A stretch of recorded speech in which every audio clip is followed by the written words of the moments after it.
you're talking, I can't hear you. Are we live?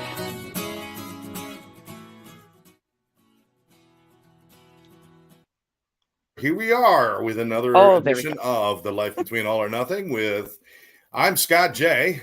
I'm Mary Kay. And we are talking about all or nothing, and I'm really excited about tonight's show. We've had some good ones, and we've been blessed to talk to some really fabulous people, and this is certainly fits the bill of all those things. A great guy, fantastic intellect, a good humor, and he's an author of a great book. I don't have the book in front of me though. It's 50 Ways to Love Your Lover. Ooh. Yeah. And it's not all sex. I mean, come on, but I looked for pictures. They had to be in there.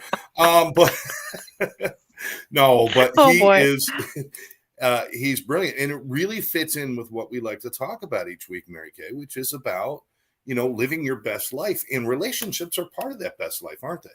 Oh, they sure are. All types of different relationships. Yeah. Absolutely. And I know everybody immediately goes straight to the big relationships, but everybody you meet is a relationship of some kind. And then how they develop and get better really has a lot to do with how we develop as people and get better as people too. So we're going to talk all about that, but it's good to see you. I'm in some flooding weather down here. It's crazy. Oh, wow. Yeah. Florida is underwater. South Florida is underwater. We knew it was going to happen sooner or later. We're all going to surf to Texas. Oh my God. It's just the way it is. And you just told me you had like a summer day today. Yeah, we had a total summer day today. In fact, I was hot. I was sitting there with my laptop working away, and I was sweating. And it wasn't just about the hot flashes. It was actually hot. That's great. So what do you say we kick this off and bring Barry right in? Yeah, let's bring him in. I'm excited. We're going to do. Ladies and gentlemen, Mr. Barry Selby. Barry. Hi. Good to see you, Barry. See you How too. are you, brother? I'm doing well. It's been a busy week, but I'm glad to be here. We're glad you're here. Yeah, well, you've done a couple of shows this week. I know that. Yeah, people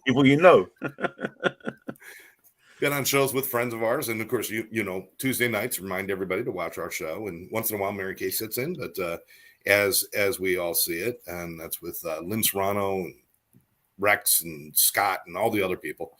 But we brought you on especially because I always love your insights when it comes to talking about relationships. And at first, I got to ask, why relationships? I mean, no, seriously. Why? People specialize in different things for different reasons. People latch on to things for different reasons. I mean, you could have been an electrician, you could have been a proctologist, but you went into relationships. Why? Well, I didn't start there. Just to be transparent, I've had at least 6 careers over my life before I got to this one. Nice. I love it. I used to be a computer programmer back on mainframes back in the old days. Then I got involved with Macintosh, became a Macintosh consultant.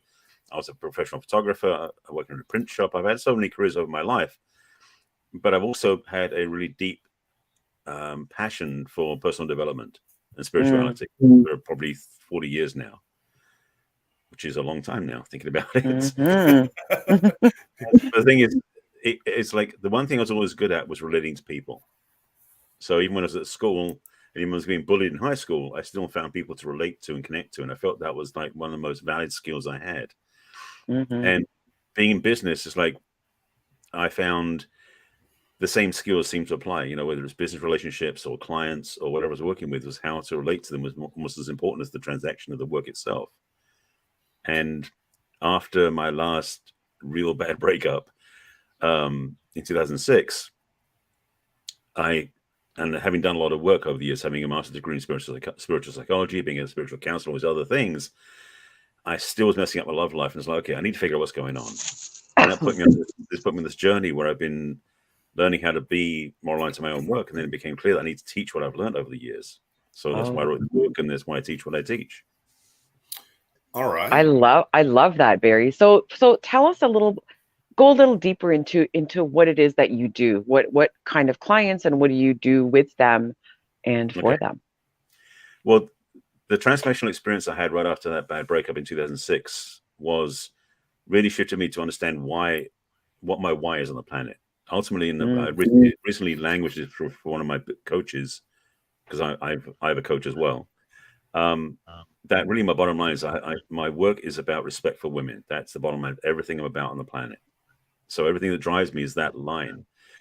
But then right after that, because I've been working with women for the last 15 years specifically, but in the conversation with my coach, as I responded with my work is respect for women, there was this like ding, ding, ding in the back of my head going, yeah, that also means you got to teach the men this as well.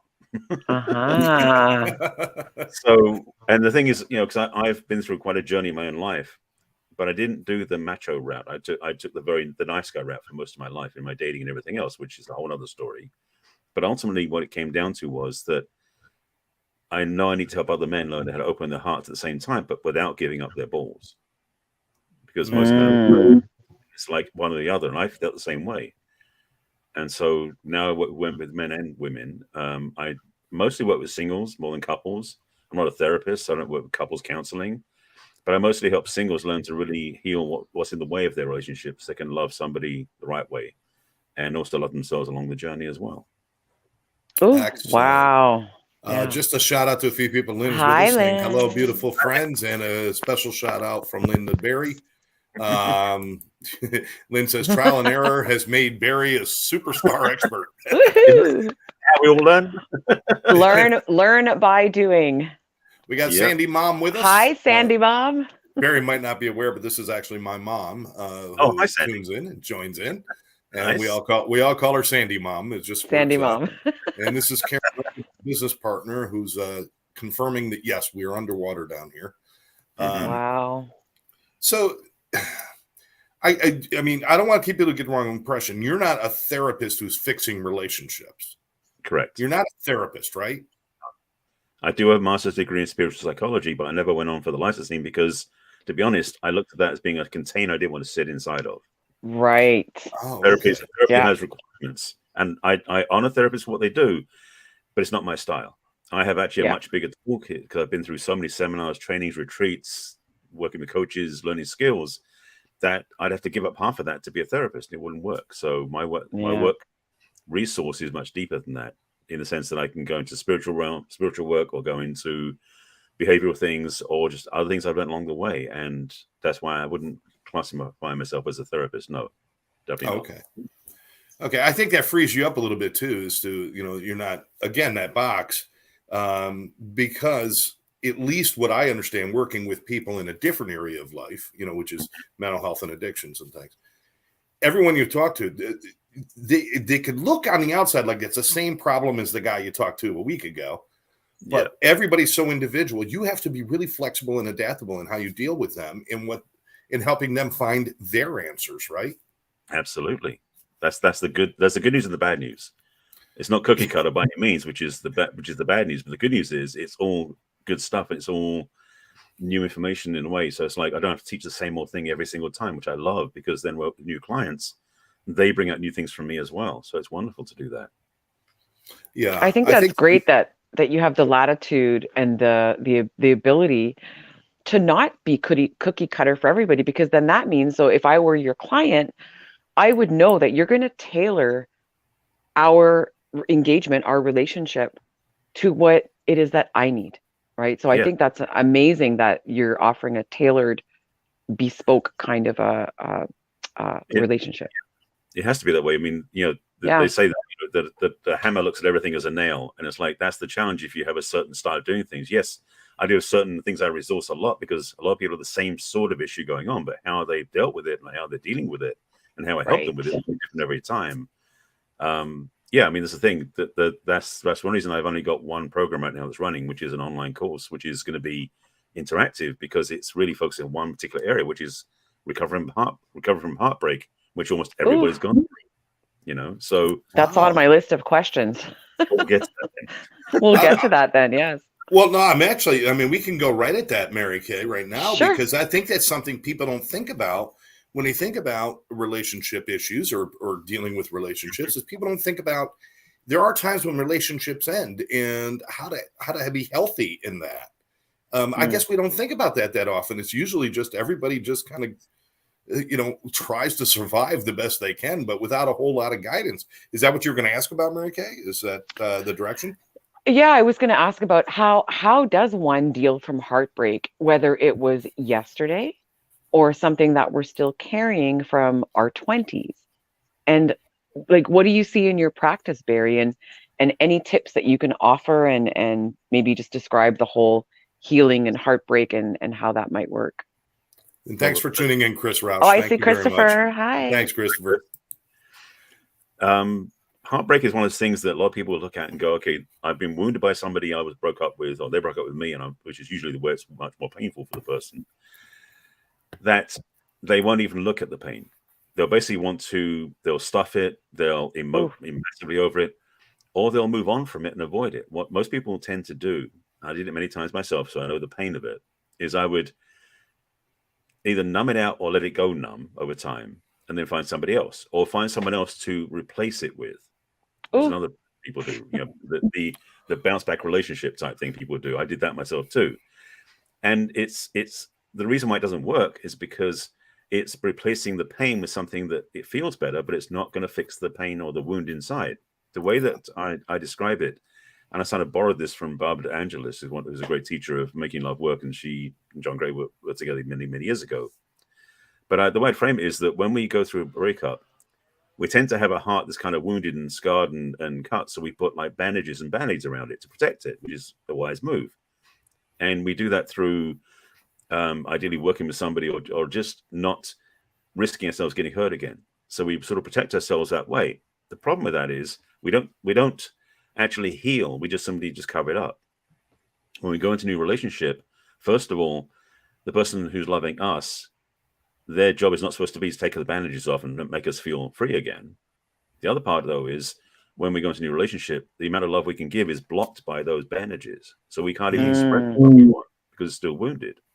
So part of the process is to really do the healing work with our own emotional heart, so to speak, by doing that before we get in a new relationship. I mean, wow. Cards on the table, guys. I used to go out trolling for women on the rebound just because they set the bar so low. I was like a shoe-in, all right? But it's not a good thing. I used to do it. You're not the only one, I'm sure. I'm not the only one. I mean, believe me, there's a line of guys out there doing this shit. Well, actually, one quick thing on that. Because for us guys, we're not exactly emotionally free to speak our truth and be that level of emotional availability. Yeah. So we would tend to be rebounding faster than women do because women have more emotional facility or faculty to be able to deal with emotional stuff. So that's why we guys tend to get a bad rap, but it's also because we did do bad things that way. Right, right. Now, let me ask you a question. Is there a way, I mean, because I'll tell you the truth is I've had breakups and I've had losses and, certainly loss of love and people who passed and things. How do you know when you're reaching a healthy point? I mean, I don't even know how much I'm hurting really because there's a denial that kicks in and there's I'm really okay and you're biting your lip. I don't care, male or female. We still stuff it and try to control it. How do you really know when you're ready to move on? I think that's a question a lot of people have had is like, I don't even know. I don't know if it's a good idea for me to date somebody yet, or I don't know if I should. Great question. One way of gauging that is to notice is like, are you looking for a relationship to get something or to give something? And it sounds so simple to say that way. But the thing is, what many people do is we want to get a fix from somebody else, like an addiction in a way. We want to find a fix in somebody else's love so we can feel better about ourselves. Yeah. Whereas if we really are doing the work and healing that past breakup, wounding, and upset, we start to learn how to find a good relationship with ourselves, independent of anybody else. Then we go into a relationship, we then are contributing to it versus taking from it. That's one way. It's probably the most common one. And so I can give a personal example from my own life, and I've been on a dating hiatus for about a year and a half now, because at that point, about a year and a half ago, I was listening to somebody on Clubhouse and they were talking about, they were very open about sex and love addiction. And although I recognized that I wasn't quite there, I saw myself on that path because, Barry, like you said, I was going out on dates or on the dating apps, and I was looking to get something. I was looking to get Yeah. attention. I was looking to get uh, go on a date or 3 dates on the weekend because I was feeling lonely. So that's a really good point, and that's why I stopped. And I'm just getting back on the wagon now and trying to figure that out. Right. But do it with discernment too, definitely. Yes. Yeah. Yes. Yeah, and it's amazing. I agree. I think that Debbie's with us tonight. Thank you for joining us, Debbie. Debbie. Barry, you've met Debbie before, I know. Yeah. Yeah, last night, in fact. Just a few. Barbie Thrower. I believe she was one of my one of the people in one of my seminars the other day. I've been on a dating hiatus for almost 5 years. Wow. Fist bump. I get that. I get that because it's coming up on 3 years for me. Oh wow. Yeah, but I get exactly what you're saying, Barry, because I've always gone like when I end something, I need something. I need something to fill that void. I need something to make me feel like I'm a man or worthwhile. I need somebody to laugh at me so I know I'm funny. I need somebody to kiss me so I know I'm still, I'm not Quasimodo yet. Still got it. You still got it. I still got it, Yeah. And now I'm at a point where I really want to spend time with people because I want to share things I do and things that I like. I want to share my music with people, and like my friends go out, I go out and I see a band. I'm like, I want to share this with somebody. I don't need them to give me anything. I want to see them enjoy the experience. I want to share my art or taking walks or drowning in South Florida. I want to share that with people. Oh my God. But the funny thing is it wrong for me to not want to share that and make a commitment? I just want to kind of I want to create little mini relationships that kind of are limited. Is that wrong, or am I avoiding something by doing that? Well, first of all, the fact you shifted your energy from needing something to giving something, so you're already in that place of being more centered in yourself. The second part is that the way you do a relationship, if it's a romantic relationship, it's up to you if you want to commit to a longer term or not. And that may be a whole different point to discuss. Maybe you're afraid of that long-term commitment, or maybe you just don't have time for it. So if you know what you're doing with intention, and then you also are honest up front with whoever you're meeting, then you're on the right place to start. Because if you're going to have, if you're just having intimate conversations without anything that indicates romantic relationship, like sex and other things like that, then that can work to be easy. It can be easy flowing, and it can work really beautifully. But the thing is, we aren't necessarily trained as men naturally to have lots of female friends that we don't want to go to bed with. To be honest. Okay, wait a minute. My ex has now joined us. Teresa says 2 years, 2 year hiatus. I need to reevaluate your 3-year statement. Okay, you're right. It is 2 years, but I'm going to tell you it's 2 years and like 3 months. So I'm leaning towards no. She's right. I did it wrong. It's 2 years and 3 months. I love it. And Barry, you'll enjoy this. Teresa and I we were engaged. We were very, it was we were very, very close, and we do, I will say it. We love each other, but the relationship didn't work. But our friendship is fantastic, and so we were able to, when we ended the relationship, it wasn't easy. I'm not going to say it was easy because it sucked in a lot of ways, but we did everything we could to preserve, in which we do still have the friendship that is one of the most important friendships in my life. Are you seeing more people doing that, or are we like a rarity in the world to do that? We were 10 years together. Wow. It's not easy to do that, but the fact you have done that is definitely a gift, and it's a wonderful thing to have. It's something that I don't know if statistics to say, it's more now than it used to be. But I know for myself, I have a couple of relationships, not all of them, but a couple of relationships I broke up with a long time ago, that the friendship is definitely still there. And that quality of connection isn't that common, I suspect, for most people. If you've done any work on yourself, and like you've been through 12-step program as well, you probably have learned how to have a better relationship with yourself and with your God, or whatever you call that. So having relationships on the planet that aren't just the one relationship is easier, I think, when you've done the work. Because when you haven't done the work, it's like next type thing, Yeah, well, and that was me in the past. That was me in the past, because I went into every dating or potential relationship as I had a script. I didn't share it with them. And then when they didn't follow that script and didn't play the part that I wanted them to play, Isn't that next.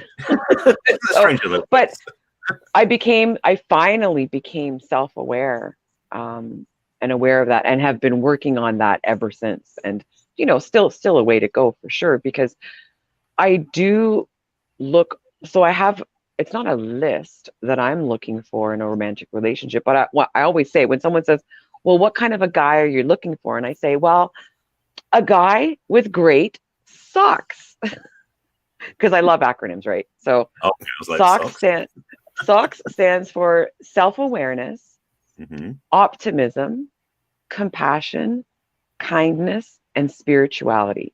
And why I look for those things is because those are the things that I feel I embody and I can give to someone else. Right. So that's where I am right now in my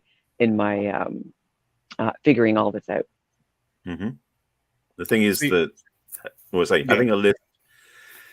See, I've talked a lot in the past about red flags and green flags. Red flags, things you don't want to have, you won't have in a relationship. Green flags, things you must have in a relationship. And it's important to know. The thing is, your list of green flags, the list of things to have, it's important to have at least a few. Like socks is great. That's 5 good qualities.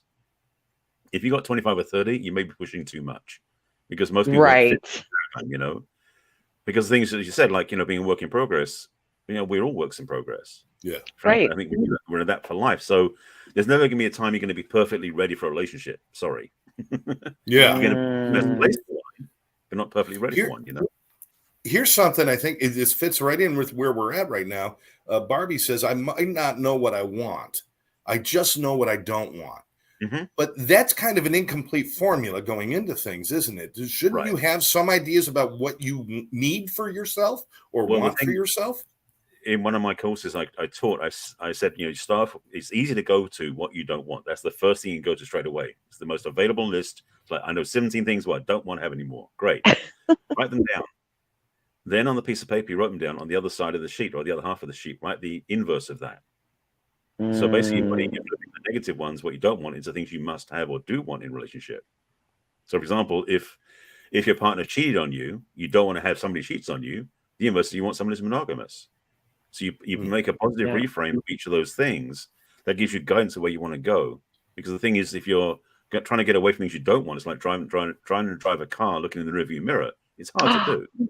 Yeah. Well, you're also starting from a negative standpoint. You're also starting from everything from a negative. But if you flip those, like Barbie, if you have that list of things I don't want, now flip that. If I don't want this, it means I do want that, and start doing that. At least you're looking for a positive instead of trying to discount a negative. Because if we look for negatives hard enough, we will find them. That's the truth, right? The way that was it Henry Ford said, was quoted as saying, like, if you think you can or you think you can't, you're right. Yeah. So it's like, if you don't, so focus either way. So if you say you don't want this, and this is actually if you understand the law of attraction, it doesn't understand the word not or can't. So basically, you say, I want this. It's like saying I want this. It doesn't change it. Like, so you're calling that in. Yeah. Yeah. That's a good point. You really do want. Make the clarity of what you do want is the priority.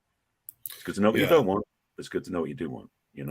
Lynn is adding in, what you think about, you will bring about. If you're focused on something, the funny thing is if I'm looking for that negative quality, it seems like I see it in everybody almost. But if I look for that positive, it's a little easier to discern. But you do with colors, say you look around on the street, say look for all the yellow cars, you start seeing yellow cars. What happened to the blue ones? You just weren't focusing on those. You don't see them. So it's you miss them. On what you want. Yeah. Yeah, well, you know what the funny thing is? I got a red car one time, but it was like a maroon color. And I said, boy, I really love this color. I'm glad I got this car. And it seemed like right after I got that car, everyone in the world had that car. Well, they did the whole time. I just didn't notice it because I wasn't looking. I wasn't seeing it. Exactly. That's awesome. Wow. Awesome. So then, Barry, that brings another, a saying to mind, not a saying, but things that I hear a lot from my own friends. Now, I don't utter these words, but I hear them. There are no good men out there. What are we gonna say about that one? Because I know there are. right? I know there are. I've got so much evidence that there are. I will let Barry handle this because I'm not going to help this argument at all. So, giving that tee up, let me answer the question best I can. One of the is that, as I said, we create our reality by what we say we believe. So if you say there are no good men out there, you probably won't meet any good men. It's like the affirmation in a way. So first of all, change your languaging. But the thing is, there are good men out there, but also where you're spending your time or where you're going around and meeting people, you might be finding only the ones that aren't good because you're choosing bad environments. So it may not be that there's no good men out there. It may just be your environment, your way you spend your time needs to improve. Maybe you should get out of the bar and go hiking or something, or do something different that is going to be in a nicer environment. I'm using just two quick examples. I like that. It's like somebody who says all the men out there drink too much, but if you're going to a bar to meet them, you're kind of pigeonholing yourself, right? Exactly. I mean, it's my point. Oh my goodness, thank you. That makes perfect sense. And yeah, now, we got to watch what we say and our beliefs. Yeah, because we actually create our reality in certain senses, and if we create negativity, we're going to get negativity. But it seems to me like we've already kind of pointed out from a few people, and it's been pointed out to me exactly how long I've been single. Thank you. I'm glad we got that straight. It seems almost less. I thought, I felt pressure, and I don't know if it was just because of my developmental stage or maybe times have changed. And Barry, you could probably answer this. It seems like I had to be in a relationship before, and everybody, why aren't you with somebody? Why aren't you? And being single now is a little more acceptable than it used to be in the past. Are you finding that? Personally, yes. I'm not. Well, I'm not. First of all, so that's also another thing is that I think men are accepted for being single in midlife and beyond, whereas women aren't as easily accepted. Although I have a friend of mine who's been widowed, and so her journey is like, and there are women certainly who've lost their partners, men have lost their partners too, through passing away. So there's a change happening, and part of it is also, I think maybe it's because my perspective is changing as I get older, is the people I'm on the same level with are changing, of course. And so, some friends have passed away through various reasons. Some people have lost their partners through divorce. It's all change happens, yes. But being single, or quote, being alone, let me qualify this. Being alone doesn't have to be being lonely. That could be a whole topic on its own. Yeah. But being alone as you get older isn't necessarily a bad thing. It's just a matter of choices. You can also have lots of friendships. I have a very strong social life. I don't need to be in a relationship to have that happen. I can be around friends. I can meet up with friends once a week, twice a week, go to movies, go to dinner, whatever. That fills me up. And so that's another thing about relationships. Oftentimes we look at the relationship to fill everything up for us, which is a dangerous approach, by the way. It's much better to have your relationship working, but also have time for your hobbies and time for your purpose and time for your friendships as well. That makes the relationship actually less smothering. Yes. Yes. Now I'm curious about Mary Kay, because you totally disagreed with that. Are you getting pressured, or do you feel like society's kind of pushing you towards you're supposed to be with somebody? So maybe not society, but my culture. So I'm in my 50s, mid 50s. I've got a Greek Cypriot background, and it's not common for someone my age. And I've been married and divorced. So and I I did all that stuff, and that was expected of me. Right. So I think I do feel the pressure more so a couple of years ago when I was actively dating. My parents were always like, "Oh, when are you going to find somebody? When are you going to be happy?" I'm like, but I am happy. And I'll find someone when I find someone. And now that I've taken this break, I used to get my parents, particularly my mom, asking, "So we haven't heard anything. Are you okay?" Start probing. And so I do feel a little bit of the pressure now, not as much as before, but I think there's cultural pressures as well that if we can let them get to us. Absolutely. Now let's skip forward a little bit. Let's talk about the most important part of relationships, that beginning part, when you start setting your stage. And there's like I'm gonna talk honestly for me. Whenever I'm with somebody, I'm putting everything forward to try to look my best, be my best, and do all of that. And there's always that point you reach where it's like, okay, well, I'm going to see them again, so I got to kind of continue with that, and I've got to continue to pretend I got my shit together, and I've got to continue to pretend this, and it becomes, and we laugh, but you know what? I'm not the only one who's doing that. I mean, that need to impress, and there has to be, for a healthy relationship, there has to be a transition from that need to impress to just be yourself. But a lot of times that doesn't happen, right, Barry? Well, the thing is, and I've talked about this many times in my own work, is about the idea of having a coffee date before you go on a first date. Because the first date's usually the most important impression. You got to be dressed to the nines, got to do all the hair and makeup, people. You go to a nice restaurant where it's kind of dark anyway. So basically you're making an impression that looks really impressive. But then on the second date, maybe it doesn't look so good. So why not erase the whole paradigm by meeting in the daytime, somewhere casual for coffee or ice cream, or go for a walk in the park, where you can actually meet each other, especially if you're on the dating apps, you want to get clear the person's really who you think they are. Yeah. Meet somebody socially, like for just say half an hour. Meet them up first and say, okay, this person, I want to go on a date with them. And then you set up the date, because first of all, it erases that perfect first moment. It becomes more of a real moment, which is better. The other thing is, and I think I shared this on Debbie's show yesterday, I'm not sure if I did, about the idea that when people first get together, they're like, that they put their pinky out when they're drinking the champagne, and they're very elegant and very perfect, and everything's perfectly put together. But 6 weeks into the relationship, they're in their sweats eating pizza together. Yeah. That's what I know. So I mean, I did the same thing in past relationships. So not saying you start off that way, but recognize there's a spectrum that we are on with our partners in terms of how we present ourselves. So you don't have to be like at the top end the whole time, because first of all, it's too stressful, and secondly, it's not real. Yeah. So, I'd rather people be authentic and real than try to be perfect all the time, because it's just too tiring. Now, I obviously know that that's something that guys do. I mean, I know that we try to be impressed. I mean, female perspective, are you guys putting the same pressure on yourself, Mary Kay, when it's that first date? I gotta be just right.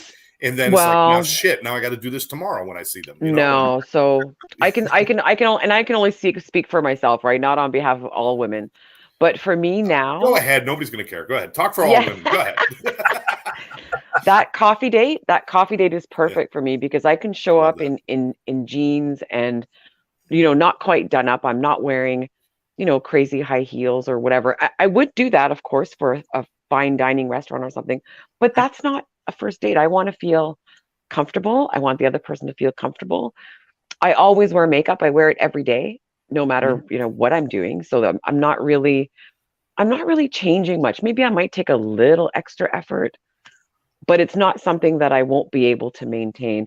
And I'd be totally comfortable, 3 months down the road with my hair up and most of my makeup off, and in my tights and my socks, having pizza. So for me, no, I try to be me everywhere. And that includes work too, as well, in the corporate environment.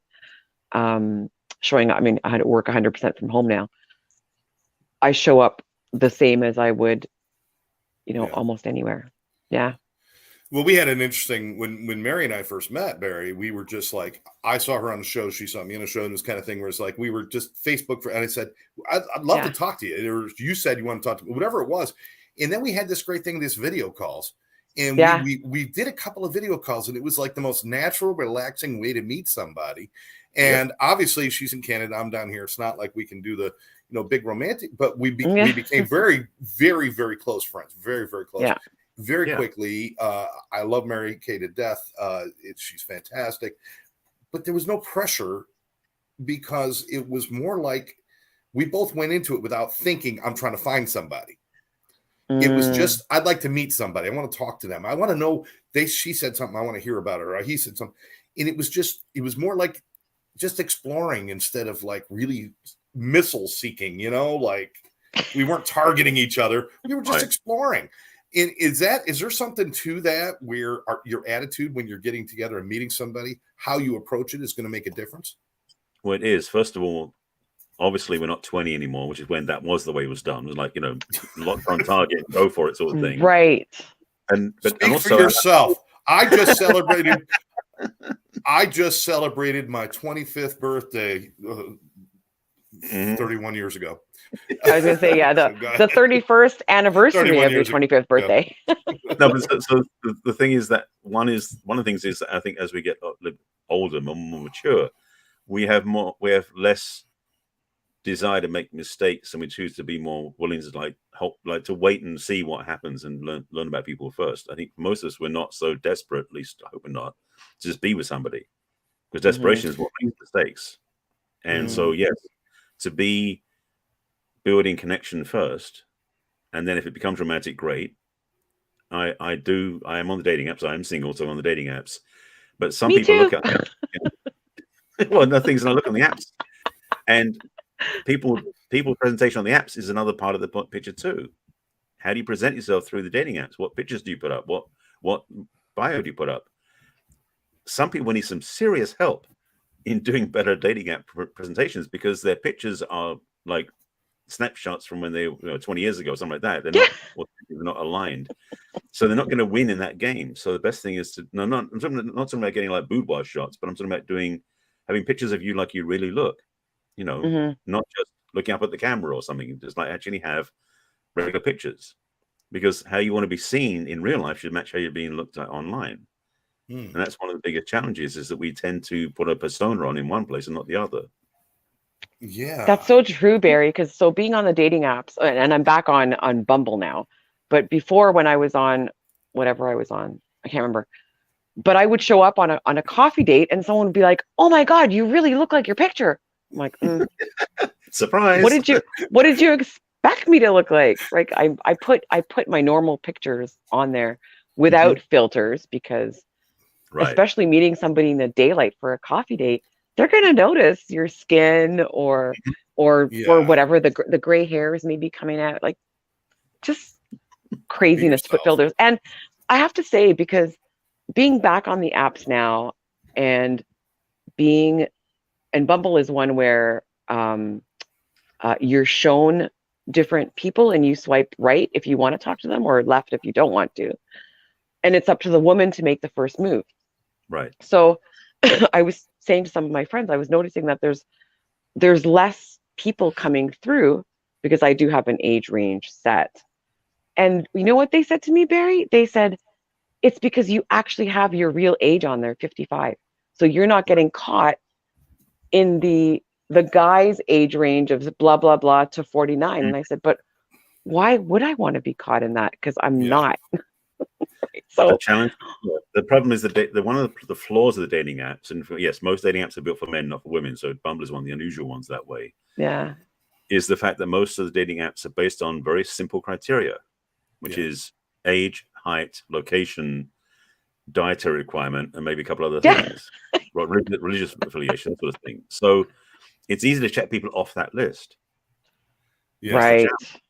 And because some people are afraid of being outside of the best place, outside the scoring circle, so to speak, they adjust their criteria to fit inside of it.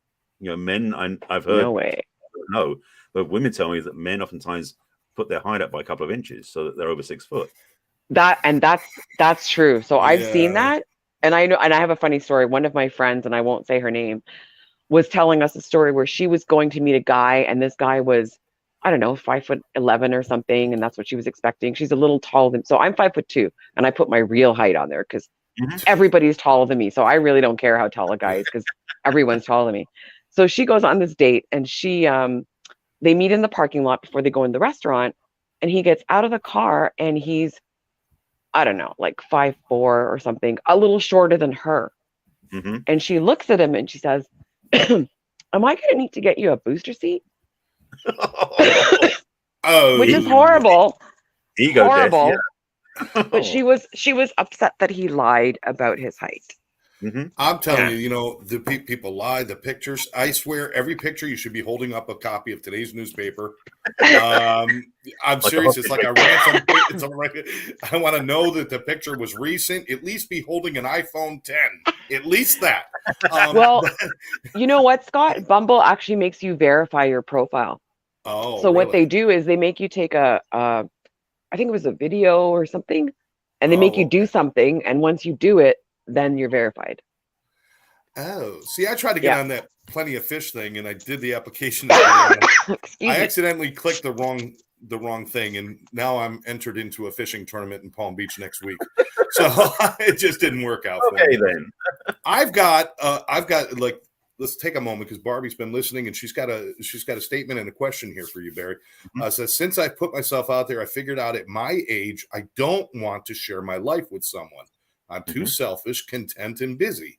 However, I would like to share experiences with someone sometimes. What does that even mean? What does it mean? It means that you don't want to be in a living relationship, first of all, it sounds like. But I think she's wondering if it's wrong to feel that way. Oh, I think she's feeling like, is that wrong of me? No, because this is the thing. There is no right way that you must do relationship, because you can always find somebody or some bodies to do things with that work the way you do. Like the fact there are some people who love polyamory and they have lots of partners and they all work together and they love it. And also most of us, that's not our choice. At least that's right. I mean, for me, monogamy is the way to go. So, but I I know that people who like having relationships where they get together romantically, maybe once every 6 weeks, once every 3 weeks, whatever. Right. Because they have their own lives to live. That maybe also sometimes people have a very full life with work, with family, so they don't have time to have a full-time relationship. They may decide they want to meet somebody once a month even. If that works for you and the person you're with, go for it. Totally fine. Okay.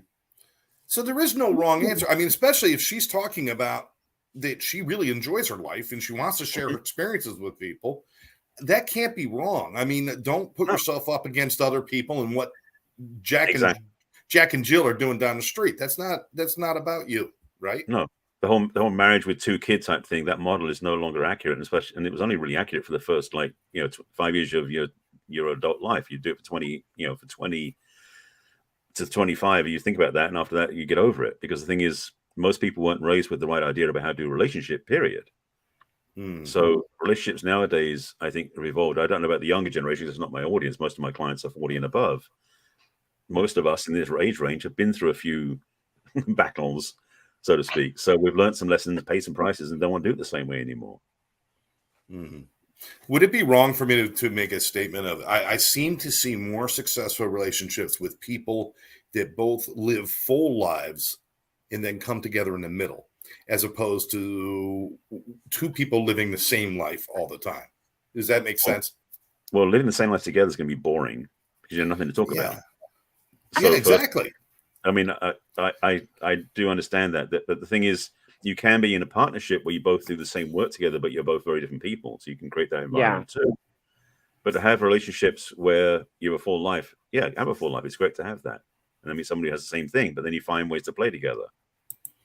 Absolutely. So Therese says same time next year would be perfect. That's where we went wrong, Therese. If we saw each other once a year, we probably would still have a great and Barbie's saying thank you. It makes sense what you're saying. Absolutely. But I mean, there's so many things to cover with relationships. I mean, I would love to, if Mary Kay's okay with this, is at one point bring you back, because I think we should do a whole thing about relationship with yourself.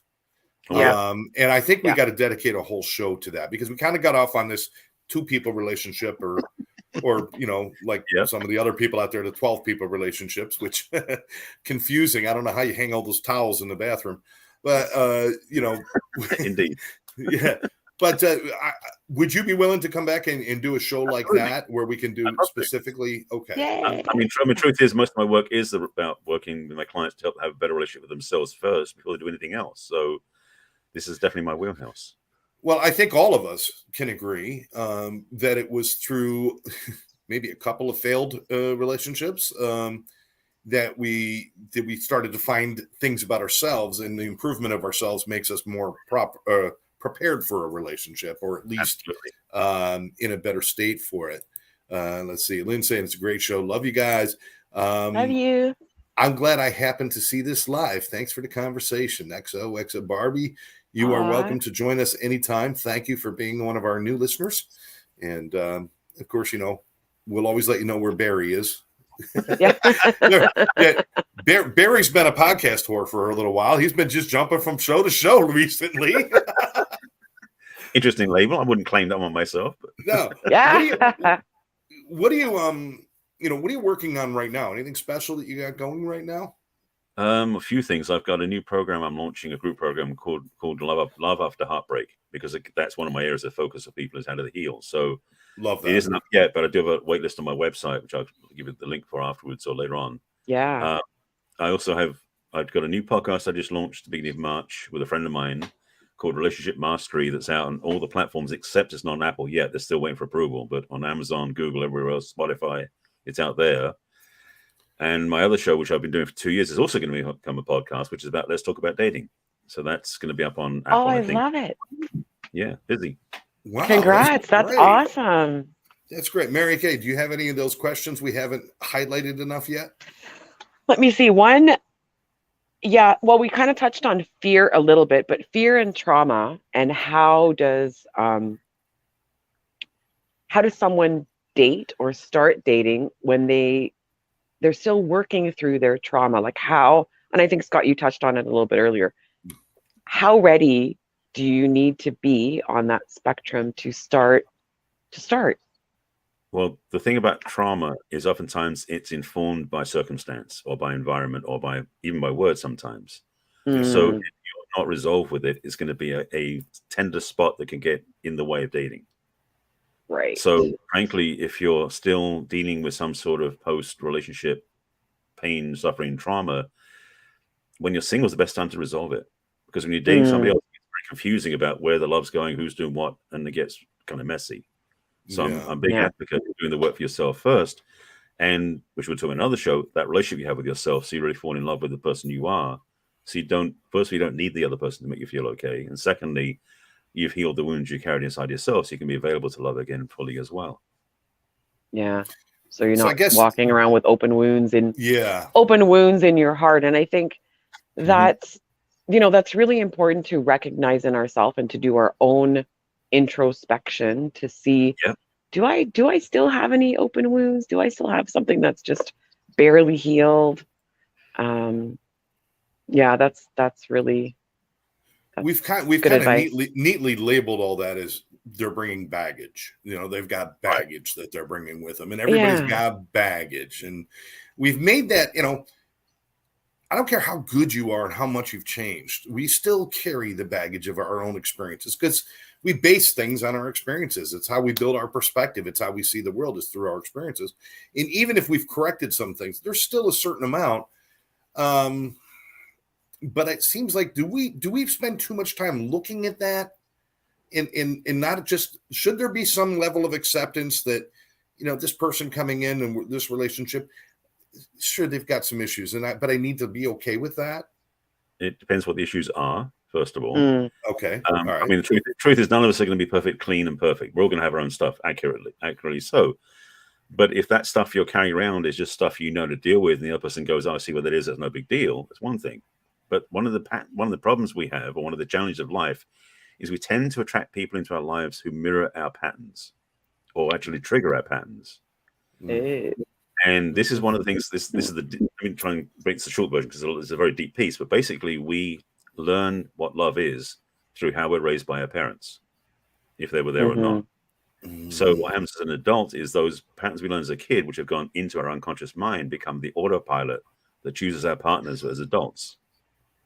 That means so that means, depending on how good or bad your relationship with your parents was, and how good your parents' relationship was in front of you as a 5-year-old, will tend to influence the choices you make as an adult. And you tend to repeat patterns that you learned as a kid. And the weirdest part is, even on the dating apps, you'll unconsciously or under the radar attract people that will bring those patterns out for you.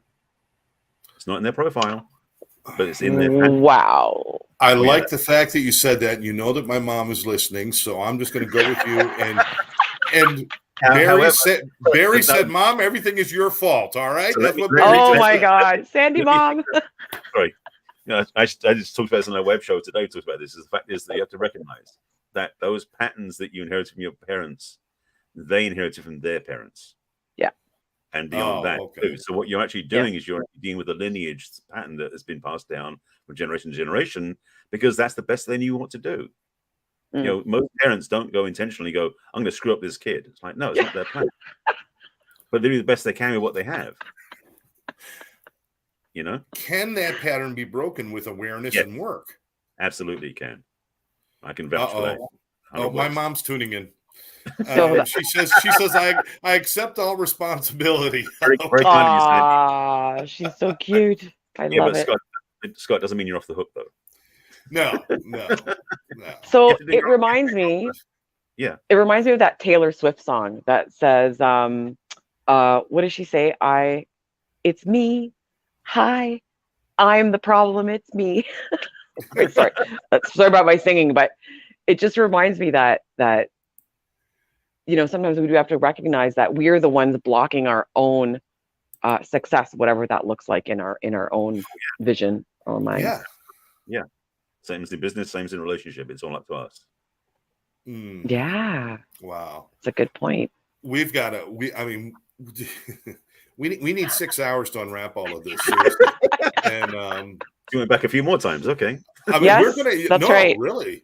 The series, Barry series. Yeah. I think we need a Barry series serious conversation here about relationships and everything else. Sure. Love to. And certainly this is you. I like the way you talk about things, and you make them very. You kind of break them down into a very simple form of, just kind of looking at it from common sense. There's not blame, and there's not, there's no aggression in any of this. It's simply, a whole lot of, look at yourself and what you need and what you do for you. Right. And, so I really, really like that. I've got to, we're going to ask you, this is just a way to kind of, now Barry the person. Now we know Barry, the guy who wrote the book. We know Barry the coach. So this is, there's James Lipton, Bernard Pivot first was a talk show host in Europe. He first started this thing. And then Lipton from the Actors Studio followed through with this. It's just a good questionnaire to get to know who the person is. So okay. What's your favorite word, Barry? What's your favorite word? Lately, it's been authenticity. Authenticity. I like that. He's got to pick one that I can't spell. All right. What is your least favorite word? Funny you mentioned the word earlier. Blame. That comes up as a good one to choose. Oh, that's a good one. That's a good one. What gets you excited? Spiritually, creatively, emotionally. What gets you excited? Just being around great people. I mean, I love being out in social circles, spiritual circles, having a good time connecting, deep conversations, all that sort of stuff is what fills me up. Perfect. What turns you off completely in the world? I mean, just. Well, it's easy to say negativity, but it's more than that. For me, I think it's righteous anger that's really like people get upset and then don't listen to reason. And probably that's definitely more than anything else. Okay. No, I like that. I like that. What profession would you like to attempt if you could do anything? Which profession would you really love to do? Well, besides the one I'm doing now, which I love doing, that's what I love. I guess the one I had when I was a child was be a race car driver. Oh, wow. Nice. Are you like a fast driver on a regular basis?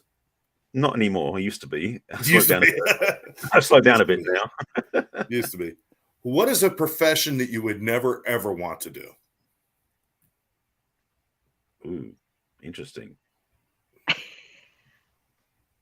The one that came up immediately, which I'm thinking, is that true? Is politician. I'm with you there. I don't know. I think both of you would make great politicians. You're the kind of people we want to put in power. That's not why I never want to do it. Maybe there's a new way of doing it. I'd be interested, but the way they're doing it so far does not work for me. Right. Yeah. And I'm afraid I'd be so good I'd lose myself in it because I could talk, but because I'm good with things like what are those the words? All right. Oh boy, Barry, if heaven exists, and you're at the pearly gates and God meets you there, what would you like him to say to you?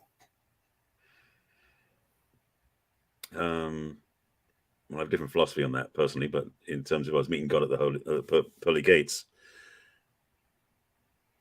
I guess I'd like to say I did a good job. That I had a good time, and I gave what I could give to the world. Excellent. Wow, that was very good. That was very good. Barry, you're fantastic. Everybody, Therese is saying thanks. Great show. Thanks for joining us, Therese, and Mom Sandy. And now that I know that it's all your fault, that's really wonderful. Gene jumped in. Gene's been with us, and Lynn and Barbie and everybody else, and Karen. Thank you all for being here, and of course, Lynn Serrano. Always helpful and everything. We got a show coming up next Tuesday night, so everybody can join us. You're going to be there for that, right, Barry? Barry? I choose to joke. Yes, right. I was thinking yeah. No, I'm talking to you, Barry. I mean, you're still on the show, all right? It's not over yet. No, I plan to be the Tuesday, yes. I'm sorry, your contract says you talk until it goes off the air, all right? So I don't know.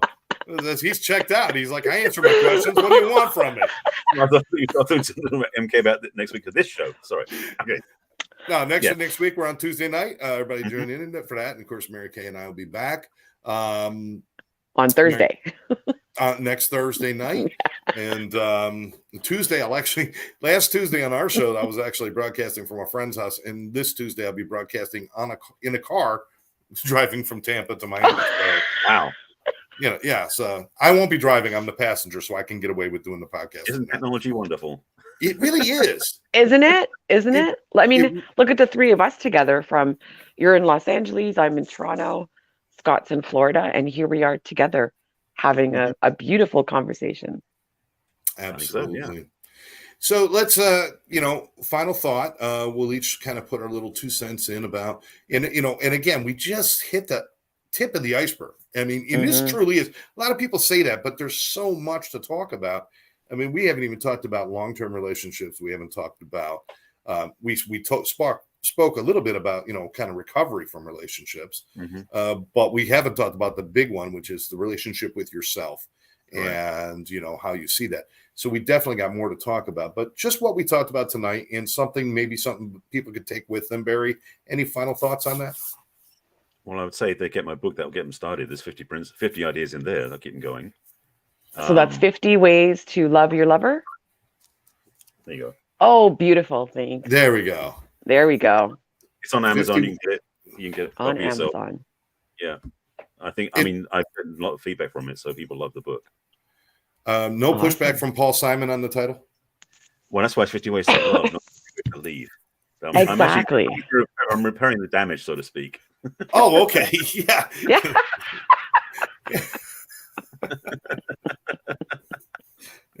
Well, you're going to do one or the other, let me tell you.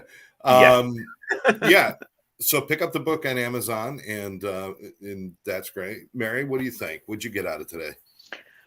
Wow. Well, number one, I got that I definitely still have work to do in this area. It's one thing that I'm going to continue and commit to continuing doing. And number two, there are just so many different aspects to love and to relationships, and curiosity, I think for me is something that I'm going to embrace.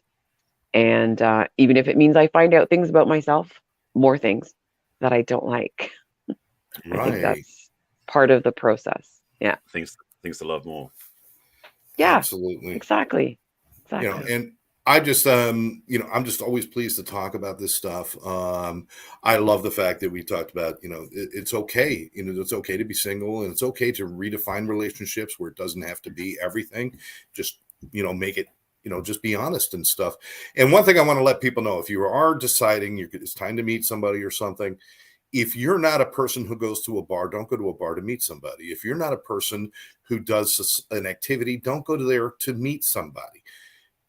Meet people who are in the course of your day doing your activities, because that's where you're going to meet people with similar interests. Be yourself if you want to find somebody who matches with you. That's the best thing I can tell you right now. But for now, you guys have been watching and listening to The Life Between All or Nothing with Scott J and Mary Kay and our special guest, Barry Selby.